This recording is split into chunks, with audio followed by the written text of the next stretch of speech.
some noise.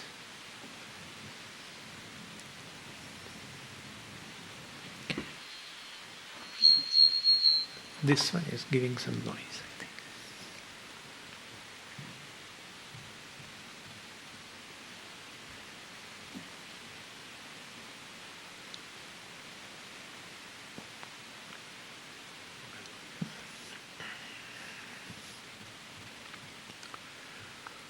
Om Vishwam Darpana Drishyamana Nagari Tulyan Nijantargatam Pashyannatmani Mayaya Bahiribodbhutan Yatha Nidraya Yasakshat Kurute Prabodha Samaye Svatmanamevadvayam Tasmai Shri Guru Murtaye Namahidam Shri Dakshinamurtaye Bijasyantarivangkuro Jagadidam Prang Nirvikalpam Punaha Maya Kalpita Deshakala Kalana Vaichitra Chitri Krudam Maya Viva Vidrumbhayatya Vimaha Yogi Vayasvechaya Tasmai Shri Guru Murtaye Namahidam Shri Dakshinamurtaye Tasmai Shri Guru Murtaye Namahidam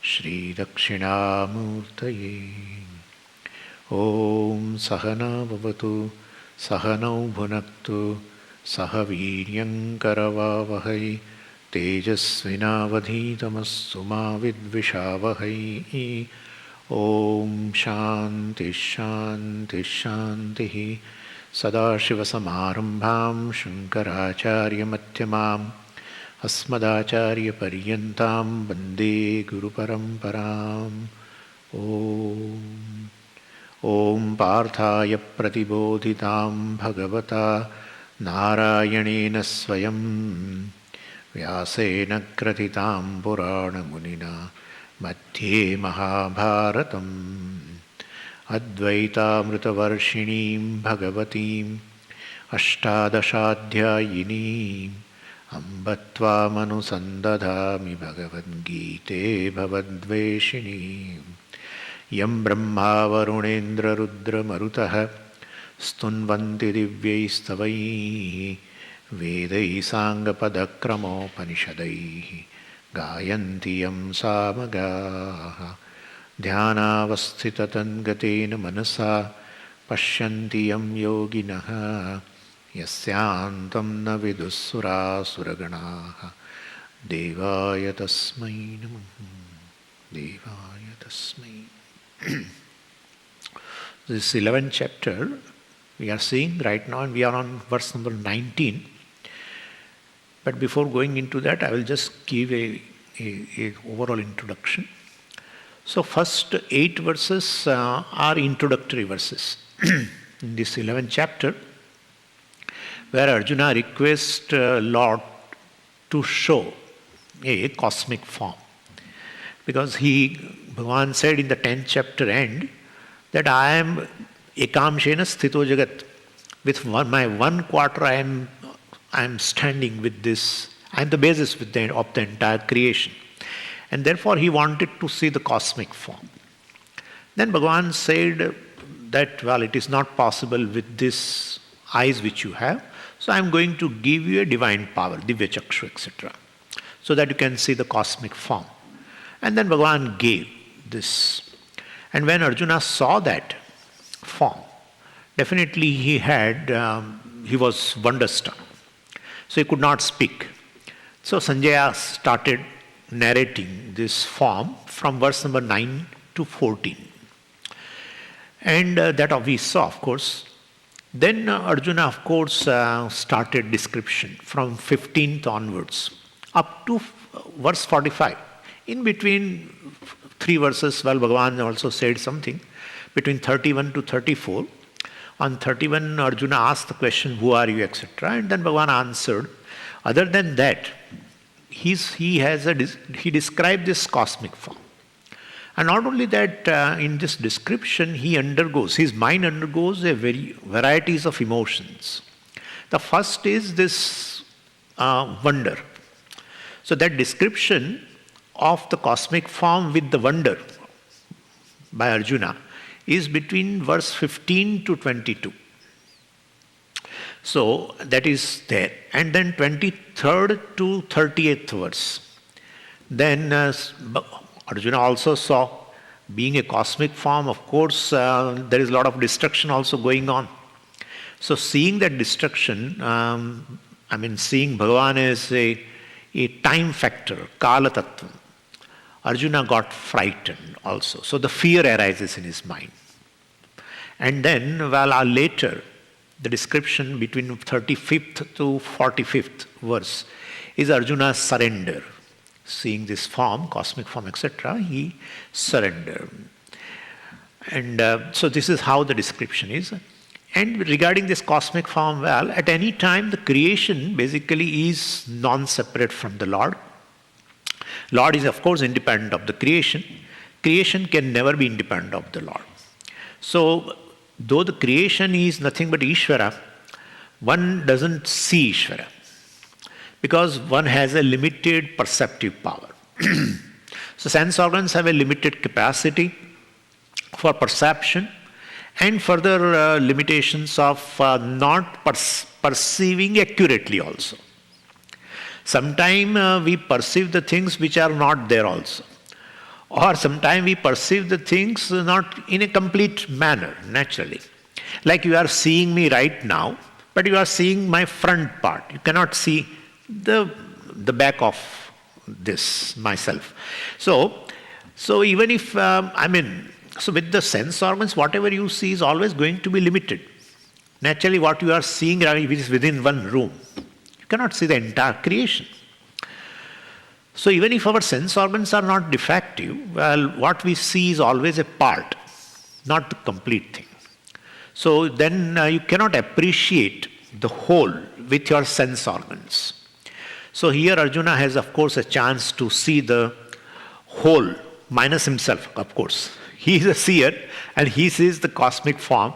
So not a cosmic form means he should include even Arjuna also, but it is not included. Anyway, so he sees a whole thing, minus himself, because of the grace of Ishvara, who has given him a divine power to see that.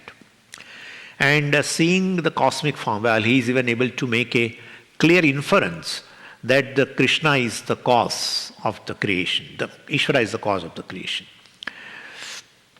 So this thing he has learned in a Gurukulam, but he got it now here. So Arjuna has this advantage of seeing something more than what the sense organs, especially the eyes, can see.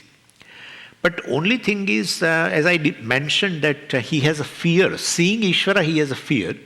That is only possible that he sees himself apart from Ishvara, away from Ishvara, different from Ishvara. And so since he has this vision, he separates himself in the cosmic vision, he separates himself, he is having a fear. So that's how Lord gave him a Divya Chakshu to see everything. If he has included in the vision of Ishvara himself, then it is called not Divya Chakshu, but it is called Jnana Chakshu. So he will have a vision of whole, and he will say, I am whole. Not a part of whole. If he includes in the Ishvara, then definitely there is identity between he and Ishvara, and therefore, definitely there will not be a fear also. And if that kind of a vision, if Arjuna had, there would not be a 12th chapter. Because the identity between oneself and Ishvara, that is the final thing by the Upanishad, by the Vedanta. That's how even Mundaka Upanishad, after giving this knowledge of identities, just stops. Namah Parama Rushibhyaha, Namah Parama Rushibhyaha. Well, we salute to the entire tradition of this Guru Shishya, who has given this knowledge to us, etc. So, but the 12th chapter is there, 13th chapter, of course, everything is there. That shows that Arjuna does not have that vision of the whole, because he has not included himself into Ishvara. So, abhayam pratishtham vindate, so one gains a fearlessness by knowing oneself as identical with the Ishvara. And there cannot be a source of fear basically, because you can be afraid of something other than yourself. So if there is anything which is other than yourself, and however the small, if the division is created, anything can become a cause of fear. And here, of course, what is not himself is a very big thing, entire cosmos. And so it is vast, it is infinite. And I see myself as a very small and insignificant. While if you see something as a very big, as the whole cosmos, etc., minus yourself, then the fear is bound to be there. So that is how it has been said here. Even what is there in our perceptive range, with our perceptive power, whatever is there in our range, those small things also can create fear in us. Then if it is a vast thing, and which I take myself different from that vast thing, cosmic form, then fear is going to arise. And therefore, he, even though Arjuna is, he's very popular, that he has a lot of valor and everything, but and so he was very shy to admit also that he has a fear seeing Ishvara, but ultimately he admits, and that is between 23 to 30th verse, etc. So that's what the introduction is. Now let's read verse number 19, where still Arjuna is in the mood of having a wonder seeing all this whole thing. Anadimadhyantam viryam Anantabahum shashi surya netram Pashyami tvam deepta hutashavakram Swatejasa vishwamidam tapantam. So Arjuna's description is going on. Seeing cosmic form, he is showing a wonder. So he says, in this cosmic form, I see that there is no beginning, nor any middle, or not even a end of this. Anadimadhyantam, anadimadhyantam. So anywhere I look, in any direction, well, I see all that is there is you only, Vishwarupa, the cosmic form. And, one of the great poet, based on this, a Sanskrit poet, very scholarly, was very poor. And so he was having a Vidya, Saraswati, but no Lakshmiji. They say they can't stay together. I heard so. In India they always say, if your Saraswati is with you, Lakshmiji won't come. If Lakshmiji is with you, it's not true, but this is how they say. But anyway, this person had no money. And definitely therefore he was wearing very poor condition. So he was wearing only worn out clothes, very old clothes.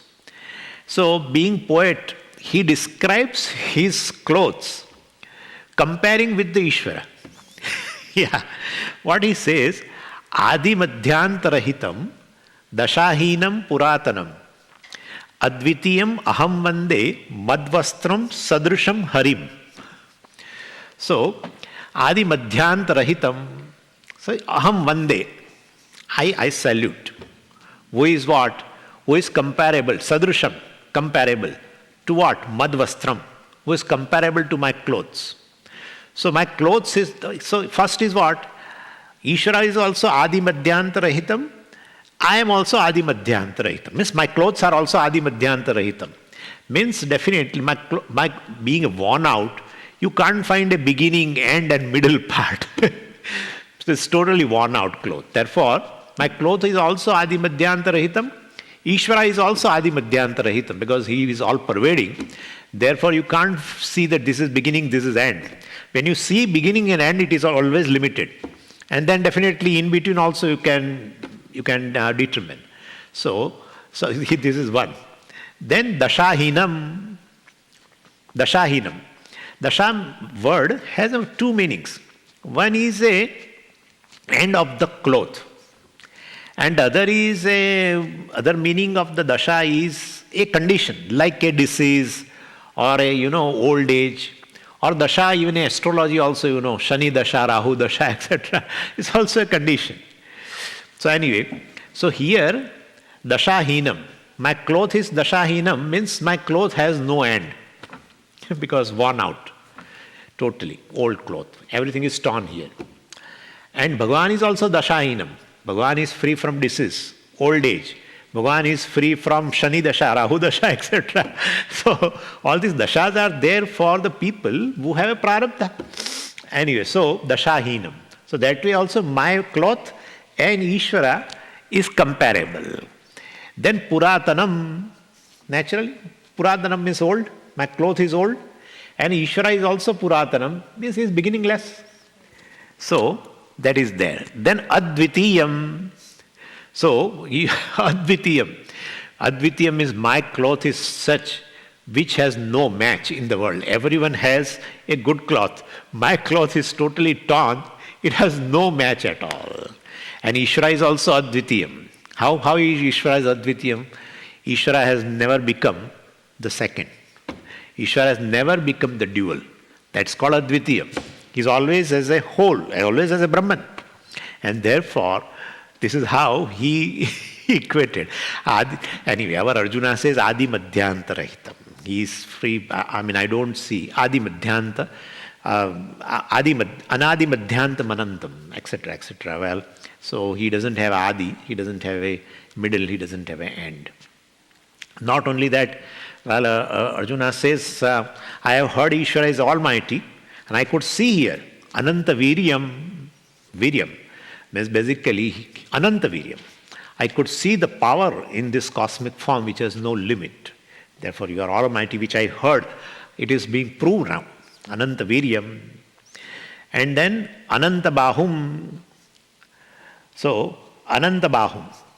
Ananta Bahum means he sees the Bhagavan with countless bahus, arms. Means every form is included in cosmic form. And every form has a bahu, arms.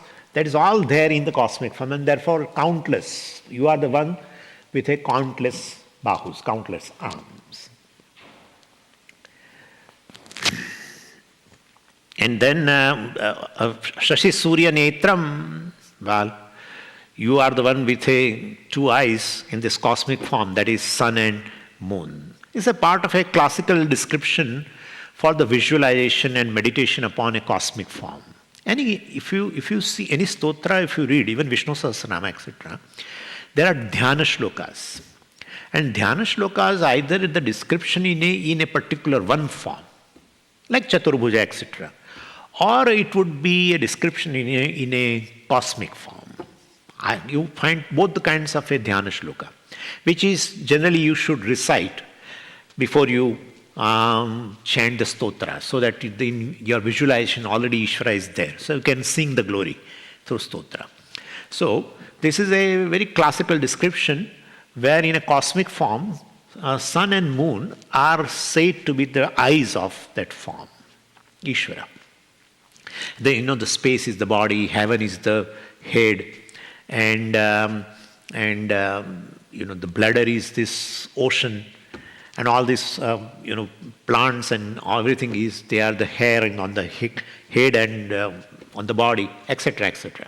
And feet is the earth is the feet, etc. So this kind of a description is there, and fire is the mouth, etc. And why they say like that? See, because of eyes only things are visible to us. Same way through sun and moon, the entire world is visible to us. Therefore, sun and moon are compared as the eyes, compared to with our eyes, that they are the eyes of the cosmic form. So that is how it has been said.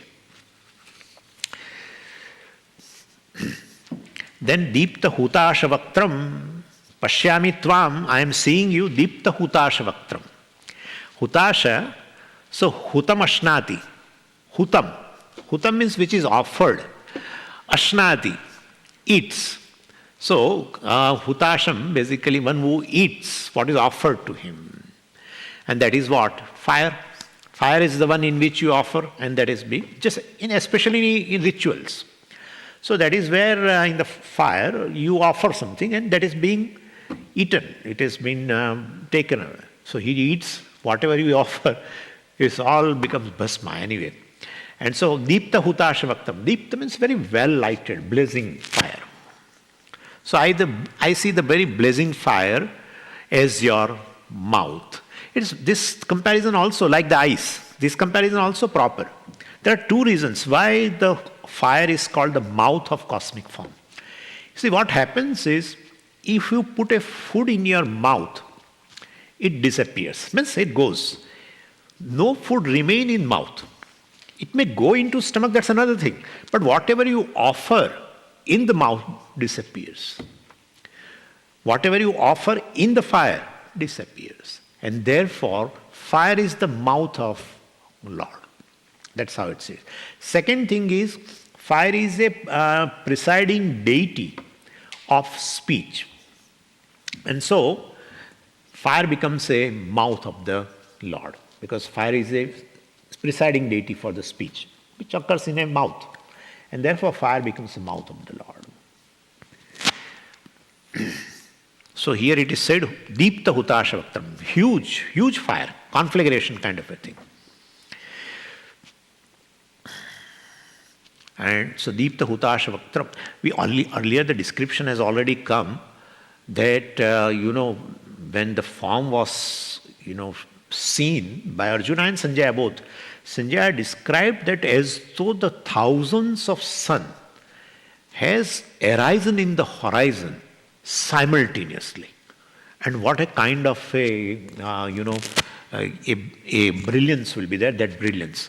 And here especially the mouth being a fire, and it's a cosmic mouth. So it's a huge conflagration of the fire. Swatejasa Vishwamidam Tapantam. So, Vishwamidam Tapantam Pashyami. So I also see you as heating up, energizing the entire world. It's very true. If a sun is an eye, and especially in India you see this, in a summer, even if sun sets, still the whole night you feel that heat. So therefore, Swatejasa Idam Vishwam Tapantam. So basically you are heating up, energizing the entire world. Let's read verse number 20. Dyava pruthivyoridamantaram hi vyaptam tvayaikena dishascha sarvaha drashtvadbhutam rupamugram tavedam lokatrayam pravyathitam mahatman.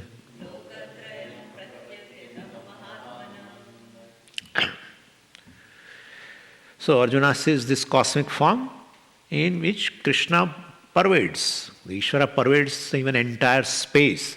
Dyava prithivyoho idam antaram. So the space between Dyav means heaven and earth, whatever the intermediate space is there, we call antariksha. That's how bhuhu, bhuvaha, suvaha. Suvaha means a svargaha. Bhuhu means our earth. Bhuvaha means a interim space, which is considered as a body, because the heaven is the head and earth is the feet. So whatever the middle part is the body. That's how it is. So, Dyava prithivyoho idam antaram. So means the space between heaven and earth, this called this antariksha, is pervaded by you as a cosmic person. And that's how the sky which we are seeing, that's a space. So that is blue. Therefore Shiva's neck, you will always see a blue neck, Nilkantha. So that is indicating a body part which is blue. So that is a symbolic for that. And one poet very beautifully described that this is the space is the neck of the Shiva, and all the stars, planets, etc., which are shining, they are the diamonds of the necklace which he has wear in the neck. So that's how what people have the vision, cosmic vision. Anyway. And as I told you very well, the cosmic form is described in a dhyana shloka, like we used to generally chant also.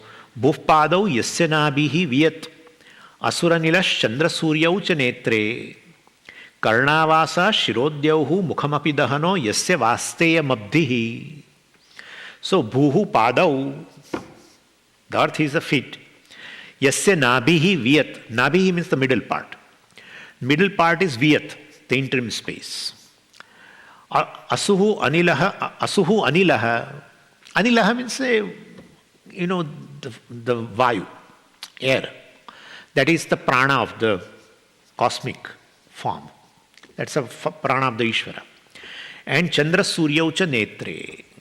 Surya Chandra are the Netra. Shiraha Dyauhu. Shiraha, the head. The heaven is a head for him. Mukhamapi Dahanaha. And the fire is the mouth. Yasya Vastayam Abdihi. Abdihi means a ocean.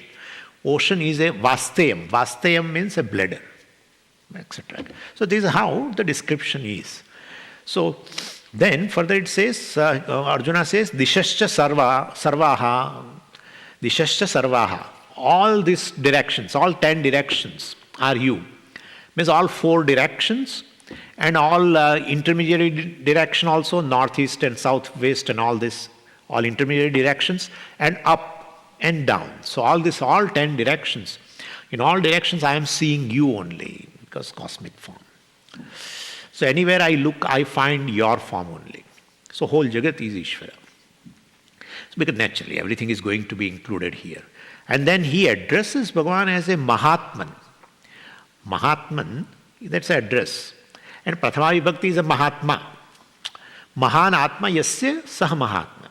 Whose Atma is Mahan. Atma is already Mahan. Therefore, here Atma means a body. Whose body is actually a all-pervasive, accommodating everybody. That kind of a cosmic body.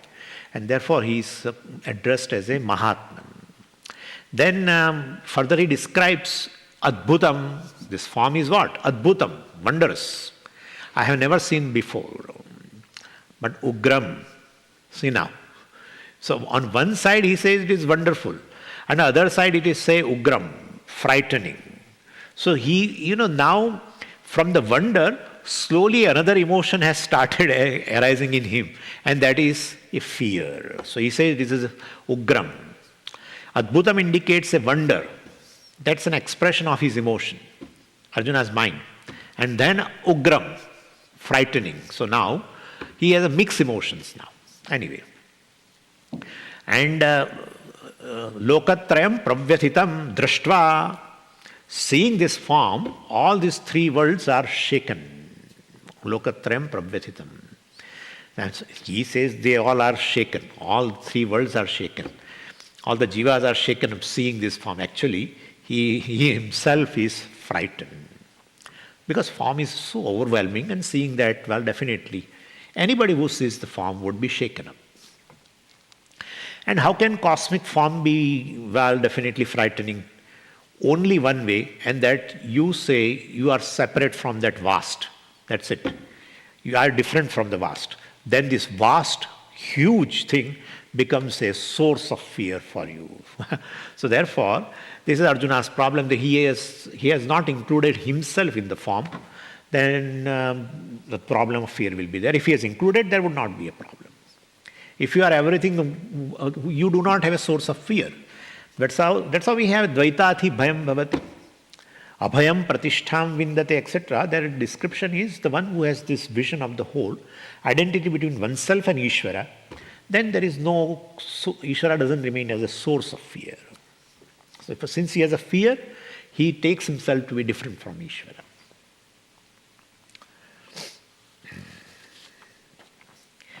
And now, this verse 21 is introduced by Shankaracharya saying that, Arjuna had a dilemma which has been described in the 2nd chapter, the 6th verse. That Teva Sthitaha Pramukhe Dhartarashtraha. He said that his dilemma was he didn't know which would be better for him. Either they win this war, Mahabharata war is better, or the cousins, they win the war, that is better. So whether what is better for them, either a victory or a defeat, he was not able to decide. That was a dilemma. And those people, their cousins are only standing in front of them. Te avasthitaha pramukhe. Means, they are there. And this is a dilemma, whether they will win in war or they would defeat the war. They will be defeated. What is the better? He doesn't know. Because simple reason is, even if suppose being a Kshatriya, the defeat would not be a welcome thing. That's for sure. And winning also would not be better, because all these people, all his cousins and the people, all close relatives and all, they are going to die. Then without that, he said, how am we going to enjoy this all enjoyments? Without them, the victory will be, has no use. And therefore, that was his dilemma, that what is truth.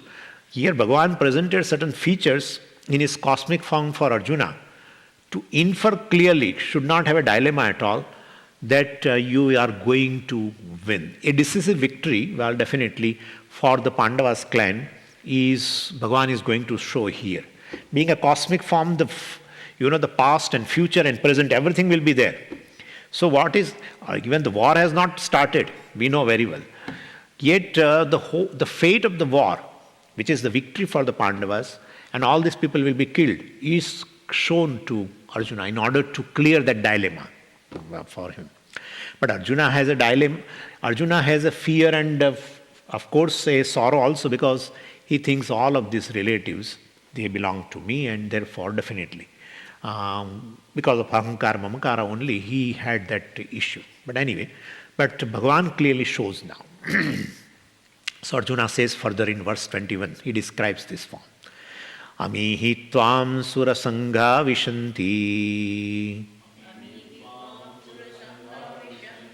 kechit bhitah pranjalayo grunanti swastityuktva maharshi siddha sangha stuvanti tvam stutibih pushkalabih.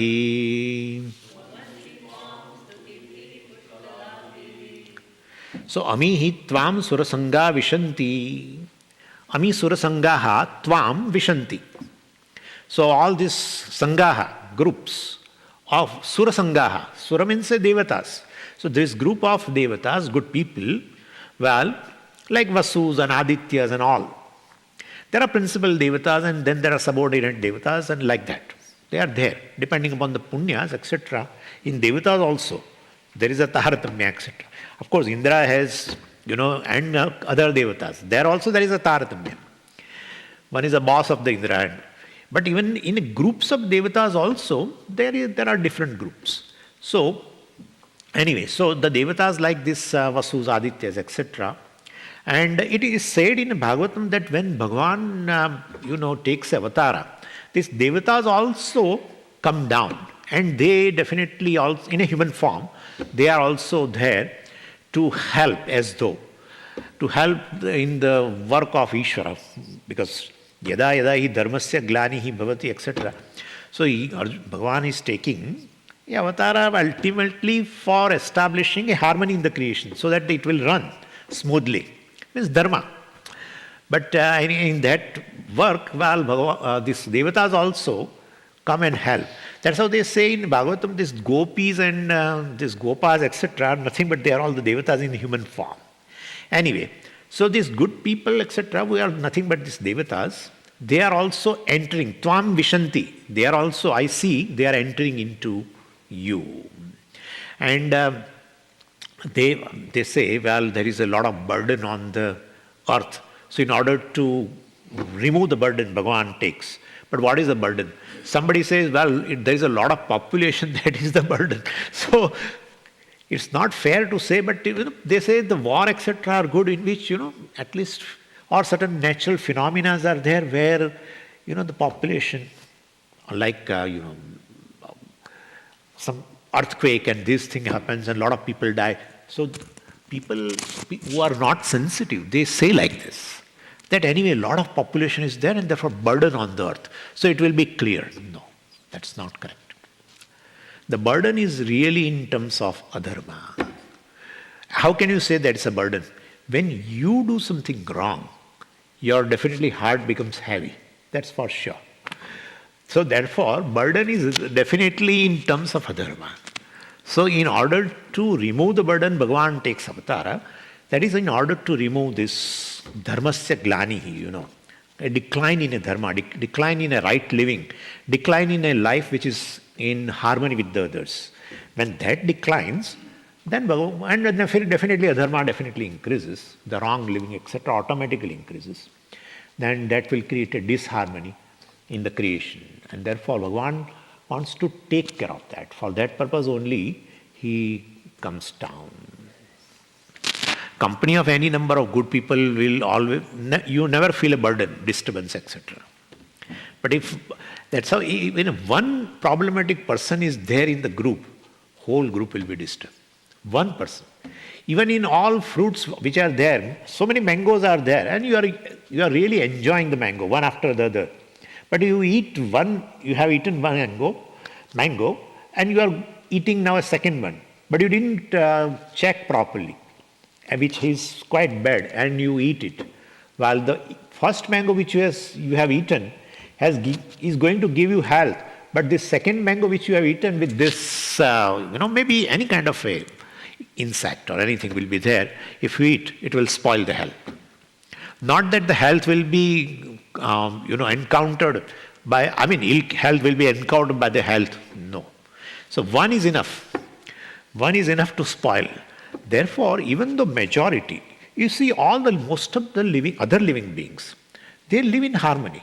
Even though all non-sentient things also, insentient things also, live in harmony. Whatever they are supposed to do, they are doing. Sun, moon, etc., everyone. Only human beings, and that too not all. Not all. A few. But they create a disharmony in the creation. So Bhagavan has to take care of this burden. Therefore he takes the avatara, not a population, etc. Some English person has, I don't want to name, but he said, he was economist and he said, burden is in terms of population. So the wars, etc., are good and all that. That's not fair. That's not fair. So Ami Surasangaha Tvam Vishanti. All these Surasangaha, all these good people who has come as avatara in form of human beings, as we were devatas only. Sura. Sura means a devata. Asura means a demon. So I see them also, they are entering into you. And he means indeed they are entering into you. I am clearly seeing them. And also kechit bhitaha pranjalayo grunanti. And now he is focusing on the battlefield, who is there in the cosmic form also, this Kurukshetra. And he is seeing that also. And he said, among those who are assembled in this battlefield, kechit, some of them in the battlefield, this army, whole army is there, all soldiers are there, but kechit, some of them are bhitaha, frightened. Bhidhatu means to fear. So on both the sides, the soldiers are there, some leaders are there. In those days, kingdoms were very small, and therefore many kings. And whoever has come for the, for giving a support of the cause of Duryodhana. Duryodhana is fighting for whatever the cause, good or bad, and there are people who support that. Sometimes you are convinced of the cause, sometimes you are not convinced of the cause, but still you come. Because Duryodhana has manipulated many kings.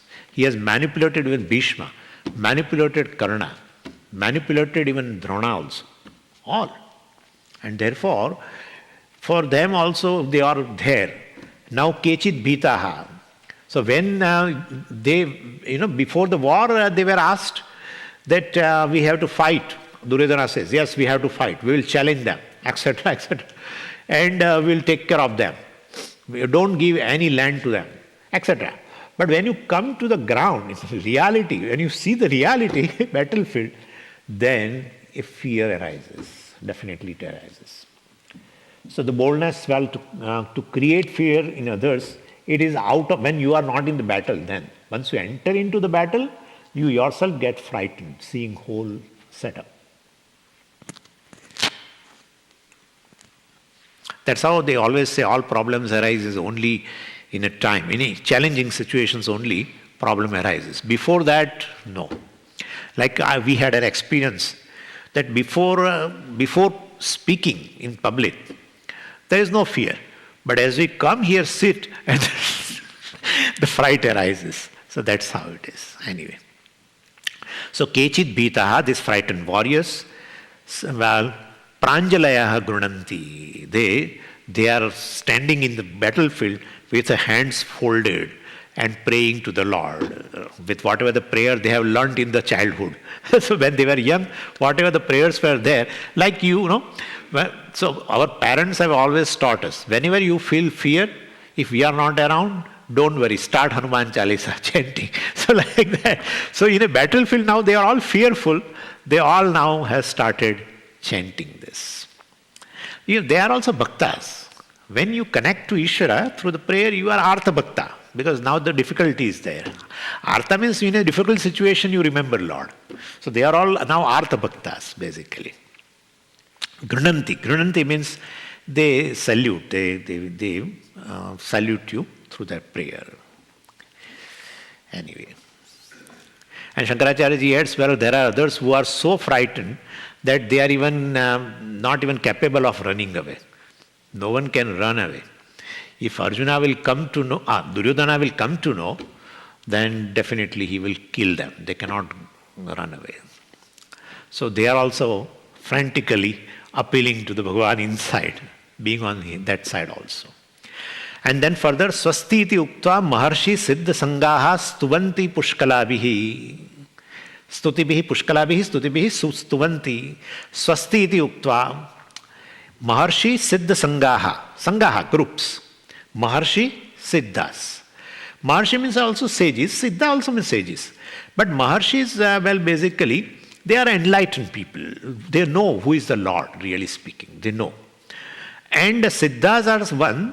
They have a certain extraordinary powers from the birth. Both of them. Well, definitely, they are what? They are saying what? Swasti iti uktva. They are saying now, seeing this cosmic form and naturally all destruction, battlefield, everything is there. And so, they are saying swasti, swasti, swasti. Let well-being prevail to the world. Let the good be protected, etc., etc. So, naturally, I think they must be seeing the certain bad omens, evil signs, etc., that this Mahabharata war is going to bring a lot of destruction. And therefore, they are seeing that, and therefore they say swasti, swasti iti uktva. Then further what they do? Stuvantihi tvam. Well, they praise you. Well, how do they praise you? Stutibihi, pushkalabihi stutibihi. They praise you with the various hymns, etc.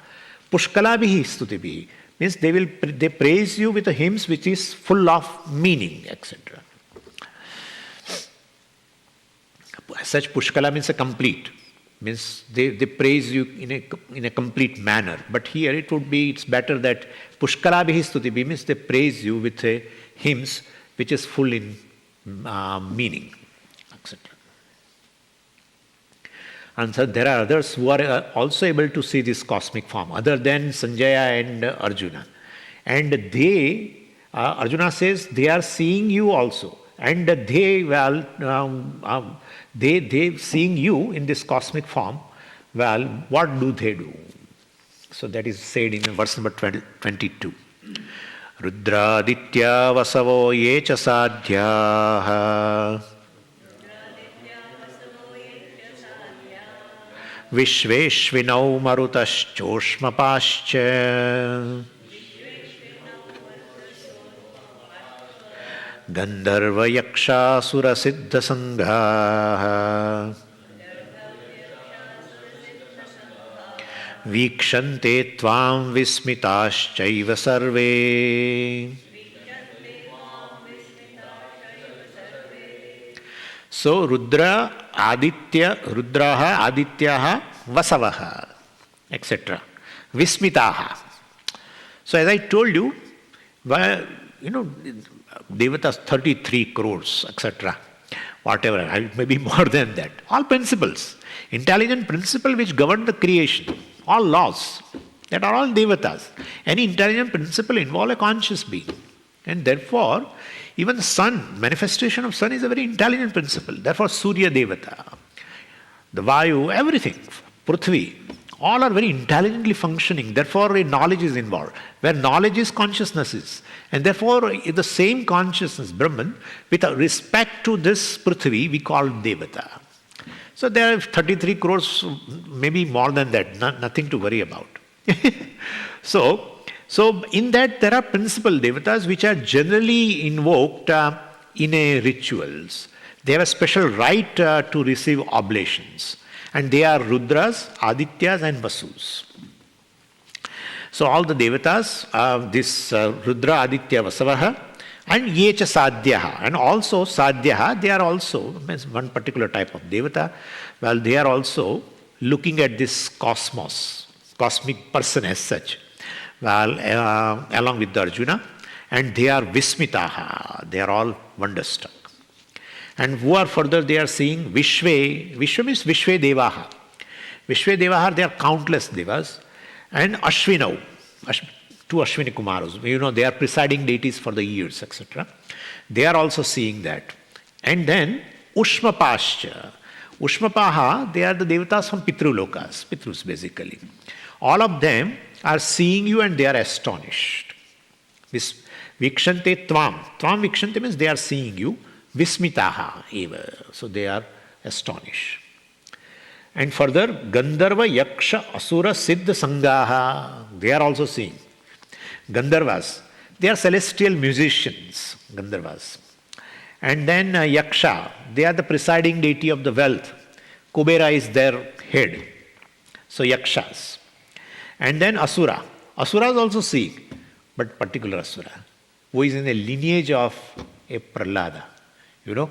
Prahlada is, you know that basically the Virochana is the one.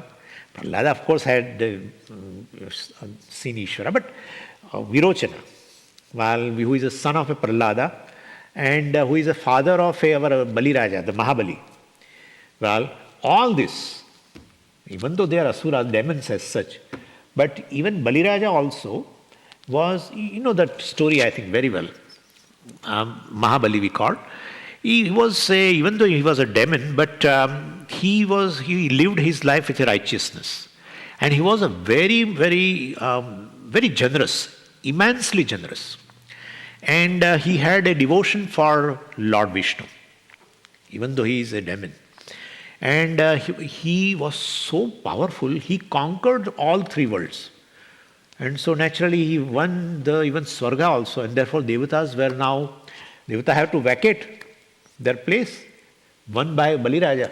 Therefore Devatas basically were defeated naturally, and so they sought intervention of Lord Vishnu. And then Bhagavan, definitely tricked Mahabali into granting him land. He came as a Vamana, you know very well. He came as a Vamana, and he granted, he asked that you grant me a piece of land just to do my Sandhya Vandanam, because of Brahmachari, Vamana. So you give me just, 3 steps, etc.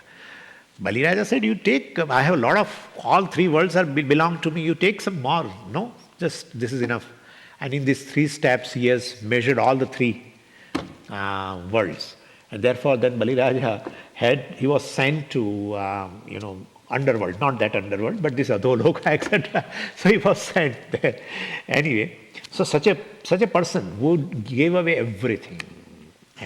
So anyway, so Virochana basically is, Asura also is seeing this cosmic form, in that Virochana is mentioned. Prahlada's son. And this Bali was a Prahlada's grandson, Bali, who has given everything to Vamana, who is avatar of the Lord Vishnu. Anyway, so this is Asura. Then Siddhas. Siddha I already told you. who are born with certain extraordinary powers. Siddha. Bhagavan mentioned in 10th chapter, Siddhanam Kapilo Munihi. Well, he says that. So this Kapila and all, they are also seeing this form. So all these groups basically, they are seeing you with a great wonder. Further, 23. Rupam mahatte bahuvaktra netram mahabaho bahubahu rupadam bahudaram bahudam strakaralam drashtva lokah pravyatitas tathaham. So from here now Arjuna's wonder has gone. Now he admits also that he is having a fear seeing this form. So from verse 23 to 30, I told you, where Arjuna expresses his fear while describing this cosmic form, that I am afraid of this form. Generally, a person who is well known as a valorous person will not admit. Therefore, here also he says, he is afraid, she is afraid, he is afraid. And then finally, with a silent murmur, he says, Tatha aham. I am also. So like that. So anyway, he says, Rupam mahatte te. Te means tava. Tava rupam mahat. Oh Lord, your form is mahat. Your form is immeasurable, naturally, cosmic form. But problem is what? Bahuvaktra netram. Bahuvaktra netram, and that form has, it is frightful because of vaktram. The description will be given by him. But anyway, first is bahuvaktra netram, means basically the form which has a countless eyes and countless mouths, etc. And what happens is, no one had seen this kind of a thing before. No one with many eyes, many hands, many legs, many stomachs, in a one form. No one can confront. When anything which you see a new thing, and if your mind cannot categorize it as a harmful or a harmless, well, you will have a fear. If once your mind categorizes a given thing, you will become comfortable, even a harmful thing. If it is a harmful thing, you will run away. You will keep a distance and become comfortable. If it is a harmless, you will approach. Right? Comfortably you will approach. But if you cannot decide, then you will be afraid. Even in a person, when you go to a certain place, a place is new, and people are also new, then you will always, before transact with the people, you will have a little suspicion, fear. Once you decide that, so my neighbor is really a harmless person, then you will comfortably start, talking and communicating with the person. So, mind always in search of such kind of a thing. Well, mind is definitely, or the intellect basically wants to categorize the thing. Good, bad, harmful, harmless, etc. If you cannot decide till then, the fear will remain. And this kind of a form Arjuna had never seen before. This kind of a thing. Never. So many years he lived with Bhagavan. This kind of, he must have seen with the flute and everything. He has not seen this. Then he could not decide it. But how can you say, Swamiji, he could not decide? He asked, who are you? Kaha Bhavan? Who are you? Means that shows that he could not decide. Because what he has transacted with for years together is a very saumya rupam, right? Very benign form. And this is all together. You will see the description, too much. So then definitely he has fear. That's the reason. So Bahuvaktra Netram, you are the one with the countless mouths and countless varieties of eyes also. Countless colors of eyes. My God. Blue eyes and yellow eyes. All these predators and nocturnal animals, etc., have a yellow eyes. Like owls, etc., or panthers and wolves, everyone. Yellow eyes they have. Some have a blue eyes, some have green eyes, some have black eyes.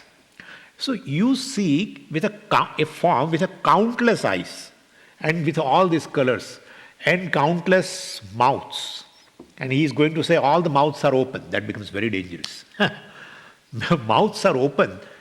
If a mouth is not open, especially certain predators and all, if their mouth is open, they look very fierce. So that's what he is going to describe. And therefore his fear is very legitimate. And he addresses, very interestingly, he addresses Lord as a Mahabaho, mighty armed. Actually, Bhagavan has addressed Arjuna as a Mahabaho. Several places. 2nd chapter, 3rd chapter, 5th chapter, 6th chapter, 7, 10, 14, everywhere. Bhagavan addresses Arjuna as a Mahabahu. You are mighty armed. Here Arjuna addresses Bhagavan as a Mahabahu, mighty armed. You are generally mighty armed, but here Bahu Uru Padam, you are not mighty armed. You are the one with a countless arms now, etc. Even in the 18th chapter of Arjuna addressed, in the first verse itself, Arjuna addressed Bhagavan as a Mahabahu. Sannyasasya Mahabaho Tattvam Ichchami Ebeditum. I want to know that this tattva, the truth of this, or the real essence of this sannyasa, etc. So there he addresses Bhagavan as a Mahabahu. Anyway. So Bahu Uru Padam. So you have a countless arms, countless thighs, Uru. And then Padam, countless feet. We should understand not that one form with many legs and many eyes, etc. In one form, all the forms, right? And every form has this. We have to see that way. If a one form with billions of eyes, oh, you can think, that would be more fearful. Fearful, anyway. So, Bahudamshtra Karalam, this is what it is. Mukhani. Bahudamshtra Karalam Vaktram. Damshtra means a protruding teeth, canine teeth actually. Karalam is, well, it is very frightening.